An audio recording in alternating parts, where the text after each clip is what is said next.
What's going on, everybody? So today I want to talk to you guys about The Last Duel. This is my before the movie thoughts. I haven't gone to see it yet, obviously, because we're talking about this at the beginning of the video. So The Last Duel, it stars Matt Damon, Ben Affleck, and Adam Driver. Now, 2 years ago, I heard that Matt Damon and Ben Affleck were going to be in a Ridley Scott movie called The Last Duel, and I was like, I'm in. And I made it my most anticipated movie of 2020, and then COVID happened and everything got pushed, and so it was my most anticipated. It was on my most anticipated list, I should say. It wasn't my most, but it was on my most anticipated list both in 2020 and now in 2021, and then things got pushed, and here we are in October on Halloween Kills weekend, which I will go see later on this week, which I'm so excited about. But here we are on that weekend, and The Last Duel comes out. I've got a little bit of time, and I want to go see it. I saw the trailer for this movie, and it does look really cool. It looks intriguing, and it looks like there's going to be a good amount of suspense whether or not Matt Damon is going to defend his wife's honor and live and kill Adam Driver, or will Adam Driver kill Matt Damon, in which case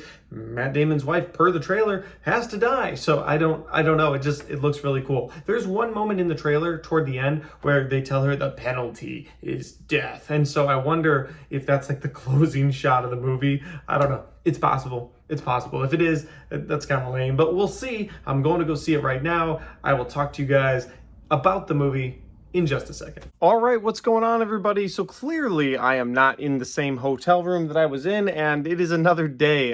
It's actually Saturday now, so I saw The Last Duel just a few days ago, and I was blown away. Like, I talked about this movie the whole way back to my room. I thought about this movie the whole way back to Indiana. I've thought about this movie and talked about this movie with my wife to the point where she wants to go see it with me now. And originally she was like, I don't want to see it. I am telling you guys that this movie, from an acting and technical standpoint, is the best movie of the year and one of the best movies I've seen in several years. Now, I don't say that lightly. I'm not, you guys know me. I love superhero movies. I love fantastical movies, but something about this movie is so grounded and it's so perfect, and it deals with such terrifying elements that I was like, I've got to sit down and talk about it with them. Now, I am wearing a Batman shirt. Okay, so here's what happened. I heard the Batman trailer was dropping today, and I had heard that it dropped, the brand new The Batman trailer with Robert Pattinson. And I was like, I'm going to go film a review for it. And so I came down here,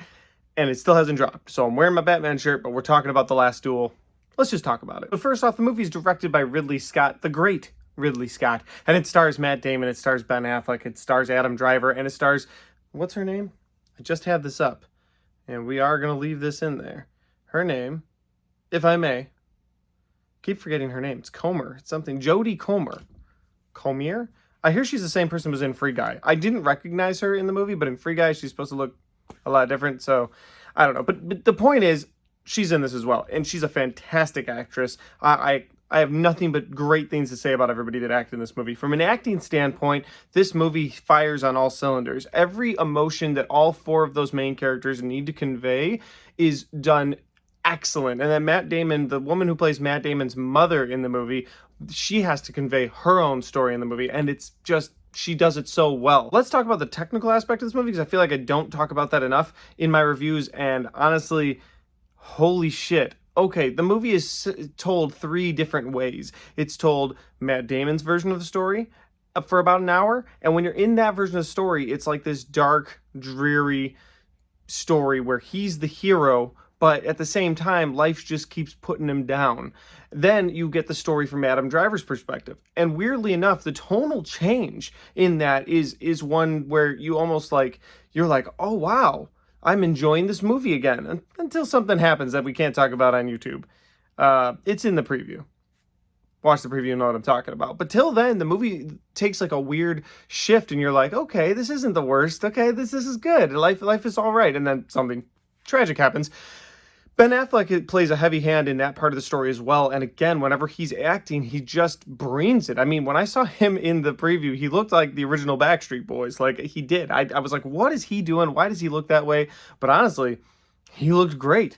And then you move on to Jodie Comer's portion of the story, and when you see her portion of the story, it breaks you in half. Like, it does such a great job explaining to you these great men and what they're doing with their lives, and then the decisions they've decided to make. And then it shows you her aspect of it, where she is this woman who's basically been sold as a wife. She was only bought as a wife because she was bought to produce an heir and give land to Matt Damon, and then she is, we'll say for lack of being able to talk about it on YouTube, taken by Adam Driver in a very forceful way, and you see her side of that, and it just melts you inside. You feel so bad for her. And then because it's 1325, she can't even accuse someone of doing this to her unless she has her husband's blessing.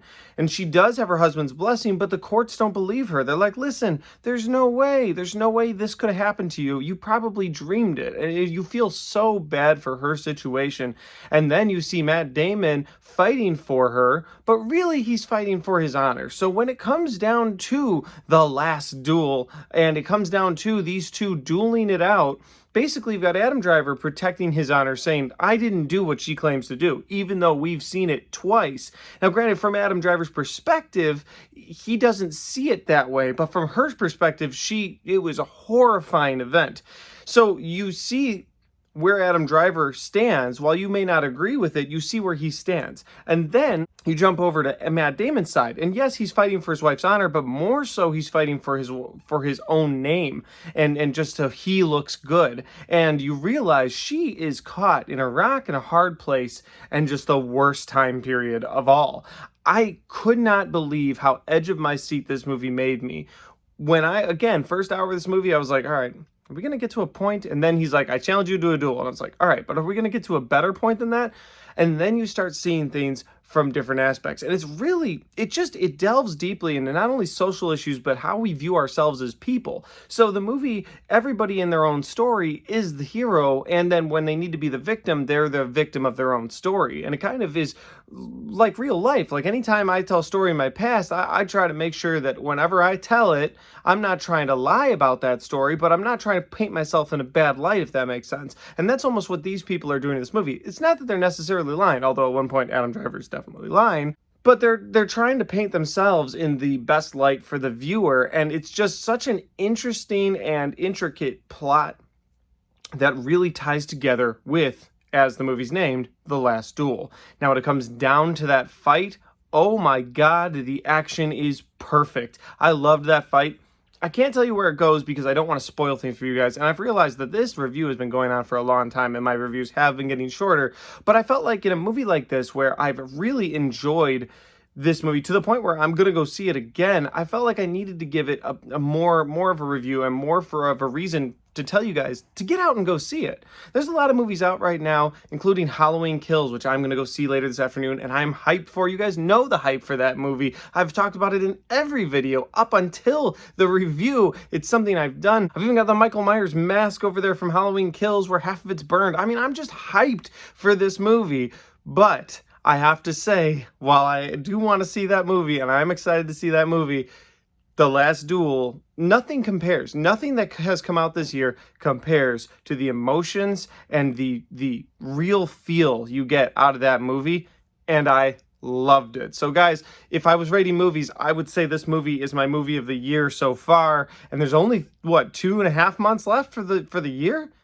Granted, Spider-Man and The Matrix are coming, so maybe one of those will beat it, but I don't know. The Last Duel, it's awesome. Go check it out. Thanks for watching this review. If you like this review, hit the like button, the subscribe button, because I got a lot of content coming your way. I also have a bunch of more Blu-rays to talk about with you guys, so I'll drop that video at some point, probably next week. Thanks for watching this video. I'll see you next time.